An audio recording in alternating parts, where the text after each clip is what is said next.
I worked the overnight shift at Walmart for a little over a year, and for most of that time, nothing unusual ever happened. It's funny, people always imagine night shifts as this dangerous, chaotic world. But the truth is, they're mostly just dull, really quiet, and super repetitive. That's why what happened during one specific month still stands out so clearly in my mind.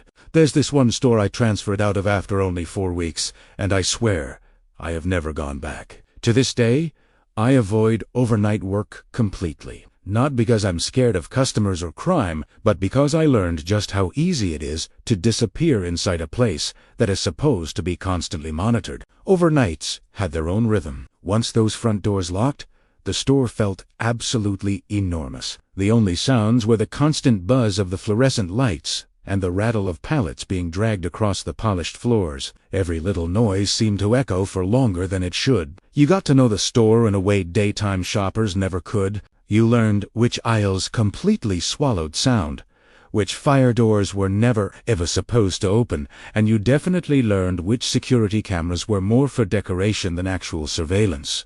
It all felt very controlled. It was safe, but in this boring, institutional kind of way. Most nights, I worked completely alone in my assigned section. That was totally normal. There were cameras everywhere, sure, but there were only a handful of us employees spread across the entire building. Everyone signed in at the beginning of the shift.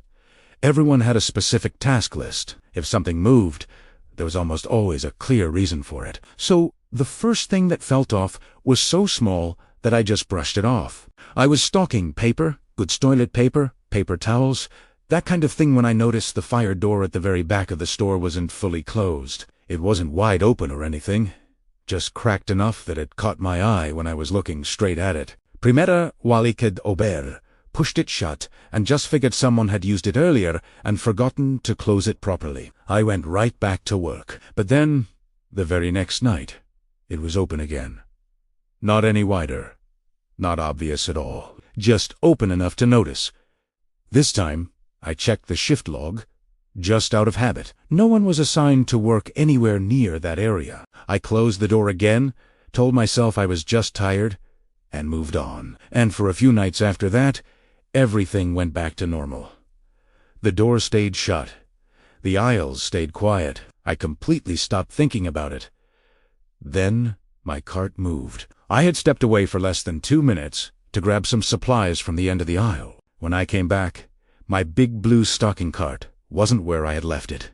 It hadn't just rolled a bit or tipped over. It had been pushed forward a few feet and angled slightly, almost like someone had intentionally corrected its position. It wasn't stolen. It wasn't hidden. It was just adjusted. I just stood there for a lot longer than I probably needed to, just listening. I was waiting for someone to clear their throat, or maybe laugh, or explain themselves. But no one did. The aisle was completely empty. The shelves weren't even creaking. I pulled the cart back to where it belonged and finished my task. But something in my chest felt tight for the rest of that shift. After that incident, I started noticing patterns. Little things. Items on the shelves that I had just finished facing would be slightly disturbed when I came back to the aisle. Trash bags I had just tied off would be untied. A pallet jack that I only used once at the start of my shift would suddenly appear in places I had untaken it. It was always nearby, always accessible. Nothing dramatic enough to report. Nothing obvious. But it just kept happening. I decided to ask my supervisor about it. Casually. I asked if anyone else was working in my section. He barely even looked up from his paperwork when he said no. He just told me to focus on my assignment, that the cameras were running and loss prevention was watching. That was the end of the conversation. A few nights later, I decided to test something myself. I marked the position of my cart with a tiny piece of tape on the floor, something super subtle that only I would ever notice. Then, I stepped into the restroom for less than a minute. When I came back, the tape was still there on the floor. My cart was gone. I remember the exact feeling when I realized that. It was like the air had suddenly thickened, like sound didn't travel properly anymore. I walked the aisle slowly, checking corners, scanning the reflections in the plastic packaging on the shelves. I didn't hear a single footstep. I didn't hear anything at all. I finally found my cart 2 aisles over, parked neatly against an end cap. It wasn't rushed. It wasn't hidden. It was placed there deliberately. That's when I stopped working and went straight to the security office. I had to know who or what was in that store with me. Thanks for watching, and if you want to hear what the security footage showed, make sure you're subscribed. Most of the monitors showed empty aisles. One cameretta, one covering my section, was frozen on an old frame. The time stamp didn't match the time. When I pointed it out, I was told it would be looked into later. No urgency, no concern. I finished my shift, but I didn't relax again that night. After that, the feeling changed. It wasn't fear, exactly. It was awareness, like something was waiting for me to notice it again. Like the store itself was paying attention. On my last night there, I arrived early. The parking lot was almost empty. Inside, the store felt colder than usual. I started my assignment and kept my head down. About an hour in, I stopped completely. Tucked behind a shelf one, only I ever worked, was a piece of cardboard. On it, written neatly in marker, was my employee ID number. No name, no message, just the number. I didn't report it. I didn't finish my shift. I clocked out, left my vest in my locker, and walked out without telling anyone why. I transferred stores the next week. Nothing followed me. No explanation was ever offered. As far as I know, nothing was ever found. But I don't work overnight anymore. And I don't assume cameras means someone is watching, because that month taught me something I still haven't shaken. Sometimes the systems you trust don't fail loudly. They fail quietly, and by the time you notice, someone already knows exactly where you've been.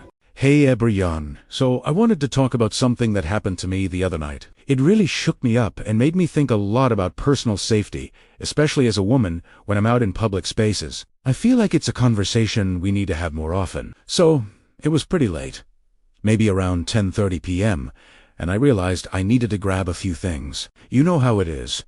Just some milk, bread, maybe a late-night snack. My closest option is a 24-hour Walmart. So I figured, why not? It's always lit up. There are usually people around. Security cameras everywhere. I thought it would be totally fine. I've done it 100 times before without a second thought. I pulled into the parking lot. And right away, the vibe just felt off.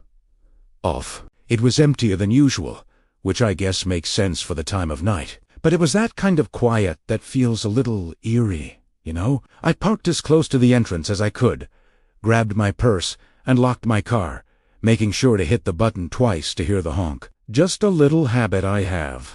As I was walking towards the entrance, I noticed a man standing near the cart return, not really doing anything, just watching people go in and out. I didn't think too much of it at first. People hang around. But I made a mental note. I went inside, grabbed the cart, and started my shopping. The store was pretty deserted. Just a few employees stocking shelves, and a handful of other shoppers scattered around the massive aisles. I got my things pretty quickly. I was in the checkout line, one of the self-checkout lanes, when I saw him again. The same man from the parking lot. He was now standing near the end of the checkout area, by the exit, just kind of lingering. He wasn't buying anything. He didn't have a cart or a basket, and he was looking in my direction. This is when my internal alarm bells really started going off. My heart started beating a little faster. I tried to tell myself I was overreacting. Maybe he was waiting for someone. Maybe he was just looking around. But my gut was screaming at me that something wasn't right. His stare wasn't casual. It felt intense, focused. He made direct eye contact with me, and it sent a chill down my spine. I finished paying, trying to act as normal as possible. I didn't want to draw attention or escalate anything if it was all in my head. I gathered my bags and started walking towards the exit, deliberately not looking in his direction but keeping him in my peripheral vision. As I walked past him, he started walking too, following me out the door, keeping a short distance behind me. Okay, now I was in full-on panic mode. My mind was racing.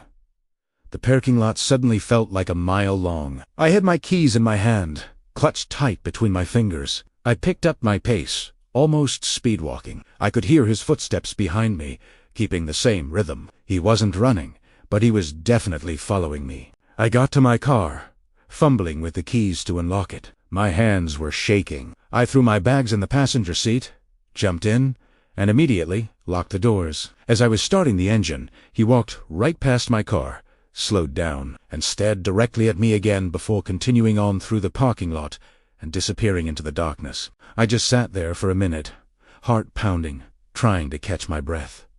I was safe, but I was so incredibly shaken. Nothing actually happened. He never said anything to me.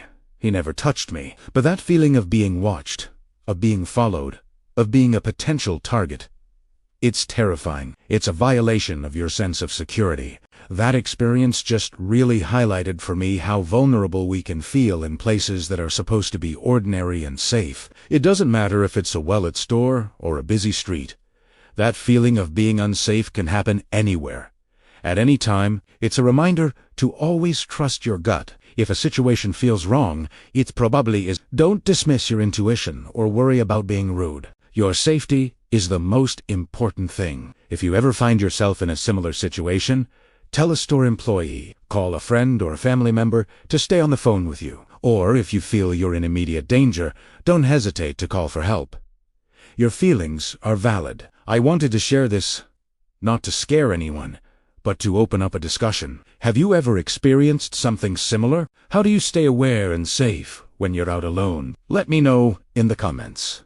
I think we can all learn from each other's experiences. Thanks for listening, stay safe out there, and I'll see you in the next video.